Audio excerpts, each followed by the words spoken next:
So yeah, I'm under the belief that Batman, whether it's normal canon Batman or absolute Batman here, should not kill. Though honestly, I wouldn't be too upset if he just slipped this one time. Because what absolute Bane has done to not only Batman himself physically, and over the time he has beaten and tortured him, but to his friends, allies, and people he cared about, yeah, that boy needs to go. Permanently. But here as we begin, we see the immediate aftermath of Batman being rescued and escaping the Ark M project by this version of Killer Croc, his friend Waylon Jones. And you would think, okay, well, they're friends and now Waylon is mutated and very powerful. Of course, they would just team up and beat everybody there and escape. But no, Waylon Jones, his entire existence is just straight suffering, because in the same fashion that, he saved Batman, now Killer Croc is asking Batman to save him, to kill him, to put him out of his misery. Bruce, of course, says no, he's his friend, he'll find a cure, find a way. Waylon just keeps on begging for death. The hunger he feels is too much, it hurts him. But regardless of what is affecting him, Batman just can't bring himself to end someone who he probably considered his best friend overall. So eventually they part ways on a sour note, with Waylon even going on to say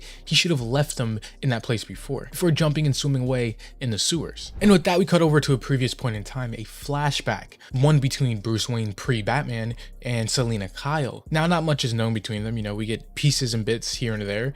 But one thing to note is that they are very close and was intertwined, which just makes what happened to them, why are they separated, and she is nowhere to be seen, even more confusing and questioning. Though back over inside of the present, we see a little bit of a time skip happen. 20 days, almost 3 weeks of Bruce Wayne being passed out, unconscious, sleeping, and where Alfred found his body. A body that has been potentially permanently changed due to Bane and the experiments he went through. Alfred even going on to say that the things they did to your body, I'm not sure you even fully comprehend. There's a full-on delivery system woven into your spine and brain, all loaded with venom, the poisonous drug that Bane takes to make him stronger.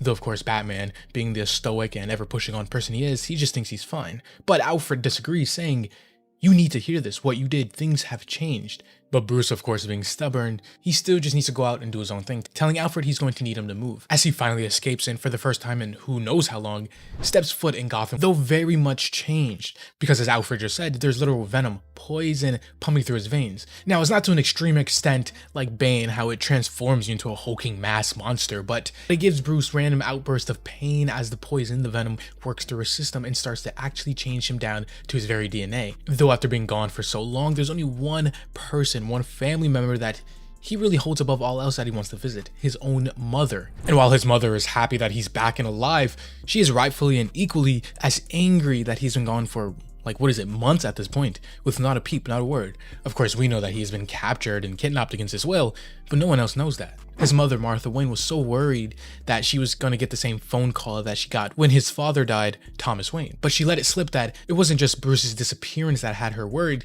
but because of what happened to his friends. Of course, Batman not knowing anything about this, he just got back in town. Something happened with his friends? So he goes down to the Gotham hospital to examine and investigate just what. As we see Ozzy, or Oswald Cobblepot, the Penguin in the mainline DC universe, just completely mutilated and deformed. It's disgusting what has happened to him. He doesn't even look human anymore, just like a glob or a pile of meat on the hospital bed. And of course, we know who did this to him.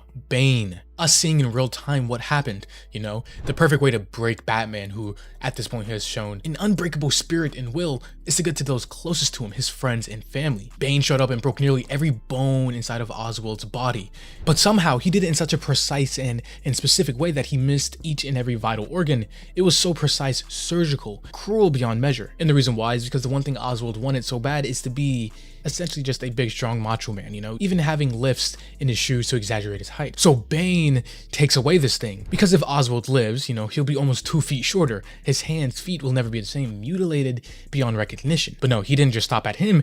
Bane got and attacked most of Bruce's other friends, as we see Harvey Dent is in the next room, otherwise in the main DC universe known as Two-Face. Now, generally speaking, he didn't look as bad as Oswald did, but he has 3rd to 4th degree burns all across the left side of his body, straight 50% down the middle. But worse, Bane crushed his skull, cracked it down the center. When the police found him laying after being brutally attacked by Bane, his head was basically lying in 2 separate pieces.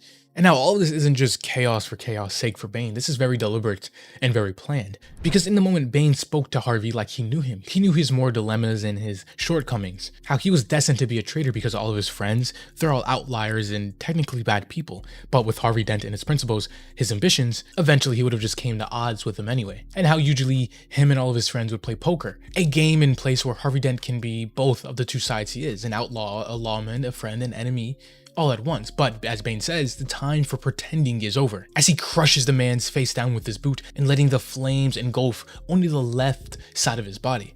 In which in the present, because of this, we see that instead of the usual coin Two-Face would flip, you know, the heads and tails, it's now a poker chip, because all of this is technically Bruce's fault. No, he doesn't gamble inside of a friendly game of poker where the stakes were null and void, but he gambled in real life, for real. Bruce, he put everything out there, being Batman and having this mission, making his friends, the city, everything he hold dear in the crossfire. Though if there is any light side to this entire situation, Harvey Dent says he only hates him half the time, which just goes to show you that all of his friends and allies might alienate themselves to Bruce and maybe even putting them into the trajectory of the villains that we know them to be. But Bane's carnage doesn't just end there. No, there's one more person he has affected, Edward Enigma, otherwise known in the main universe as the Riddler. And as Bruce goes over to his little hideout, you know, everything at first looks pretty well and dandy. He's not in a hospital bed and he's talking clear and without too much of injury, so surely he must be fine, or Bane didn't do to an extreme amount of damage like he did the others. But no, he wasn't spared or took it easy upon, he got mutilated all the same. But as he goes on to explain the situation, he says no, Bane didn't hurt him. In fact, he was very gentlemanly. He challenged me to a friendly battle of wits. Bane said that if Edward Enigma was able to win, that he would even let him kill him. He handed me his gun and everything. But looking at Edward, his face, brain, and head just assimilated with other technology, bleeding from every orifice, his eyes literally gouged out. Because it only took a minute for Bane to beat him inside of a battle of wits. And before he knew it, Bane was shaking and slamming the front part of his brain into his skull, specifically the frontal lobe, the part for reason and intelligence. Edward, though, sees this as a positive, a good thing. Maybe it's just his broken brain trying to see the reason in all of this, you know, maybe him thinking that he's better off because of it. But Bruce obviously himself doesn't see it this way, telling Eddie that they need to get him to a hospital, but he is still being poisoned by the venom serum racing through his veins, and just then it flares up, pushing him through agonizing pain. And the Riddler here, who by the way has a pretty awesome design, even his famous question mark being branded and designed into his very skull, brain, or machine part, whatever you want to call it, or whatever he is now, he says, "It looks like Bane challenged you too, Bruce, so riddle me this. What are you going to do about it?" Which is a very loaded question in and of itself, because what can Batman do about it? He tried to confront Bane multiple times, and we've seen how that turned out. Heck, Batman got caught up and was a victim in all of this too. So when Bane didn't turn his attention to his friends, you know, that just further made Batman feel inadequate. Like, there's nothing he can do except give up, retire, stop everything he's doing with Batman, and maybe realize that he is in over his head and stop more people like his mother or other people we care about from getting hurt as well. As even back over inside of the Batcave with Alfred, them prepping, he tells Alfred that he was right before when he told Bruce that he should take the Black Mask deal money to just give up and live quietly somewhere and stop being Batman. At the time, Bruce didn't really consider it ever. He just didn't see what was truly going on and truly what this world was capable of, because he broke them, his friends, the people that he actually cares about. But Alfred simply asked him the same question that the Riddler did. What are you going to do about it? Are you going to let him break you too? Because you chose this. Alfred has already told him before that he's in over his head, but he's in it now. Everything has changed and there's no going back. There's only through. So yeah, if Alfred wasn't here to at least try to talk to Bruce, Bruce would have literally just given up and quit, tucked tail and ran, potentially realizing that becoming Batman has done more harm than good. But before he can question and dive deeper into the subject, suddenly the alarm inside of the cave goes off. Someone has breached the hatch. Alfred immediately thinking that it's him, it's Bane, he's here. So if he loves war so much, let's give it to him. Pulling out a giant machine gun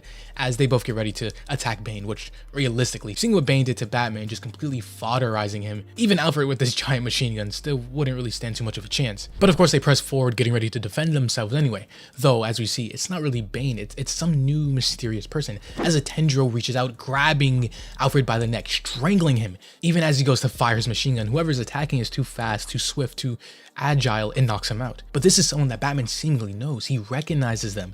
saying, "You, what are you doing here?" As is finally revealed and shown that it's this version of absolute Catwoman, for the first time coming back in the present to confront Bruce and this Batman that he has turned himself into. And very interestingly enough, it seems that she is wearing a customized black mask, helmet, or one of the tech that his gang had before, meaning either one of two things. Either she's a part of everything here, being assimilated in some sort of Gotham's underworld and criminals and part of the larger picture, or she is a survivor using the tech and resources that has fallen across the city to do her own thing and push her own agendas. But regardless of what it is, this absolute Catwoman and Batman's path have finally crossed. Though that is the end of this issue and the end of this video.